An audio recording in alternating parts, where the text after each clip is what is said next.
Before he was a presidential candidate, And I've been saying for years, keep the oil, don't let them have the oil. Before he was a reality TV star, You're fired. Donald Trump was a New York tabloid fixture. All through the 1980s, Trump was busy building something new, and it wasn't a skyscraper. Billionaire developer Donald Trump has put his name on a New York City hotel, shopping center, and apartment buildings, as well as a casino in Atlantic City.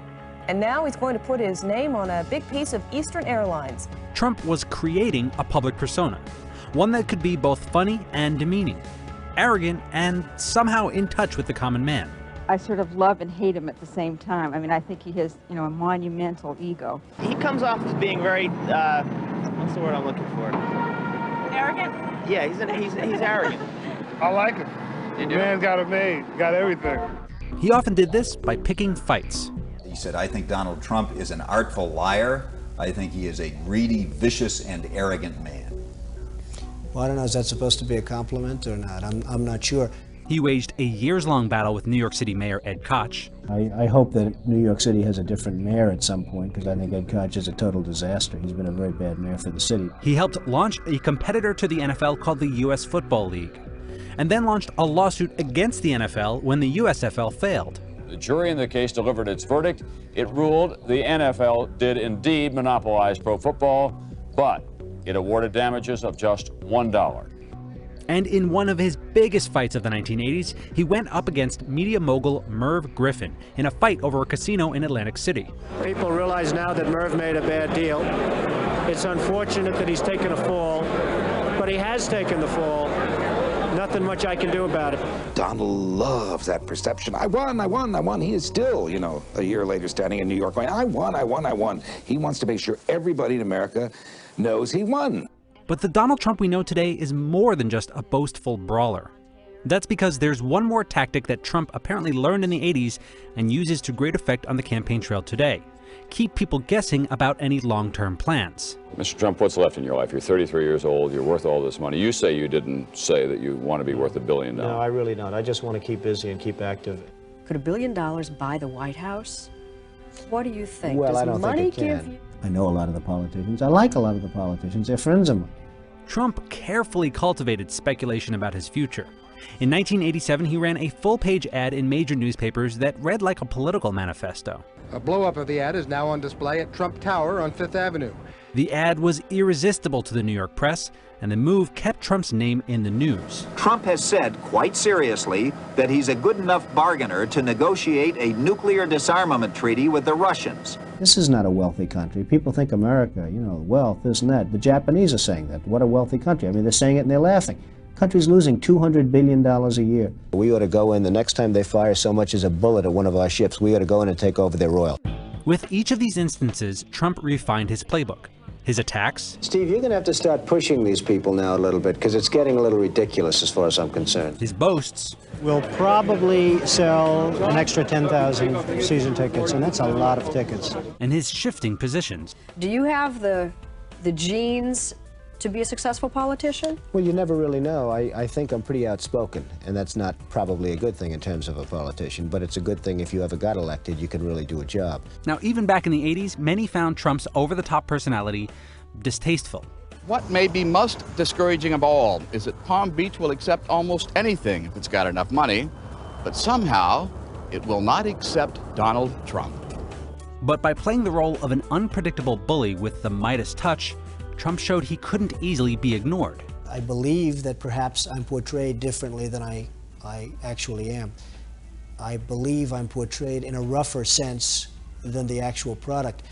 And I hope that's true, because I hope the actual product is a lot more mellow than the portrayal. And that may be his biggest asset of all. When people attack Trump, they reinforce the version of Trump that Trump wants people to see. And inevitably, that keeps Trump's name in the news. That doesn't matter because I'm not running for office. Hey, NBC News fans, thanks for checking out our YouTube channel. Subscribe by clicking on that button down here, and click on any of the videos over here to watch the latest interviews, show highlights, and digital exclusives. Thanks for watching. Donald Trump is the Hugh Hefner of the 90s. In the 1990s, Donald Trump was building a reputation for himself as a ladies' man. For an older person, he's very attractive. He may be the most eligible bachelor in America. Please welcome Donald Trump. Gone were the days when he was known primarily as the real estate mogul of New York. Remember the 80s? The yuppies, the buyouts, the junk bonds, and especially the Donald. The man who was the darling of the 80s is seen in the 90s as a man in trouble, and he knows it. The drama started when Donald began cheating on his wife, Ivana Trump, with aspiring actress Marla Maples. After an ugly public falling out, Donald and Ivana divorced in 1992, with some reports that Ivana got millions from the split. Donald Trump's former or current girlfriend, depending on what day it is sharing all her secrets for staying in shape. Donald eventually married Marla, 2 months after she gave birth to a baby girl. But by the end of the decade, Trump was single again, and he seemed to enjoy the dating scene. The reputation of Donald Trump, the man who dates a different woman every year. I don't do that. I mean, I've been with a number of women, but it's been over a fairly long period of time. I've had great relationships with women. If you could have your choice, who would be the one person you'd date? Wow. Or who are the three most beautiful women in the world? Well, how about Lady Di? That would be an interesting one. She's going to be available. What kind of women not do my you choice. like? I think my choice might be you. Look at the legs on her. Boy.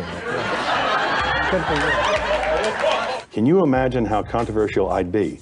You think about Clinton with the women. How about me with the women? Can you imagine? Well, I mean, I think there is a certain controversy to me, and I am single, and I do go out with women. While his family life may have been on the rocks, his business empire was crumbling. The headline was quite accurate. Welcome to the 90s, Donald. Because it was like he got whacked right in the face. It was amazing. Trump opened his third casino in Atlantic City in April 1990. Lasers, fireworks, and miles of neon lights provided the color as Trump opened the Taj Mahal Casino Hotel in Atlantic City.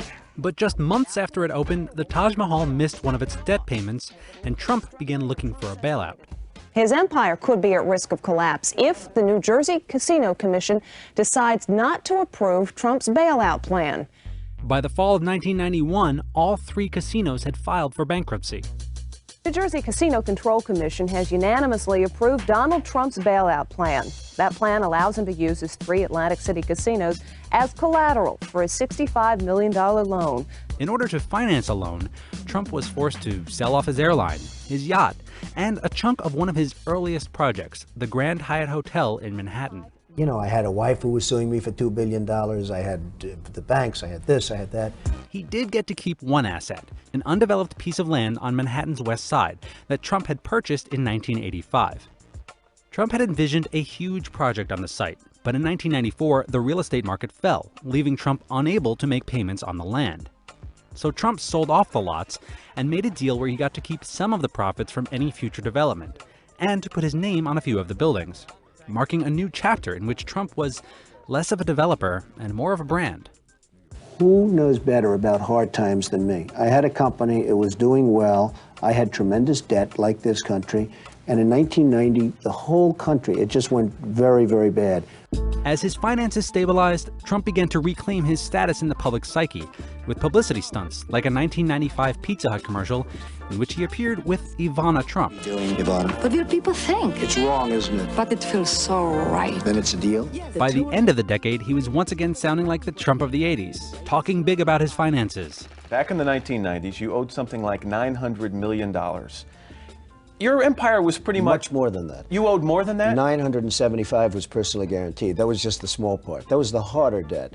But I owed many, many billions of dollars. And now my company is much bigger and stronger than it was in the 80s. And flirting with a presidential run. Businessman Donald Trump tells Meet the Press that tomorrow he, Trump, is also leaving the Republican Party to join the Reform Party. He's considered the largest developer in New York. With his in 1999, Trump was on the verge of doing something that he had only hinted at in the 80s. He was about to decide whether he could really run for the White House. Running mate. If you decide to go at this, who would be the ideal running mate for Donald Trump? Oh, I think Oprah would be great. Seriously? I think that probably that would be serious, actually. Hey, NBC News fans, thanks for checking out our YouTube channel. Subscribe by clicking on that button down here And click on any of the videos over here to watch the latest interviews, show highlights, and digital exclusives. Thanks for watching.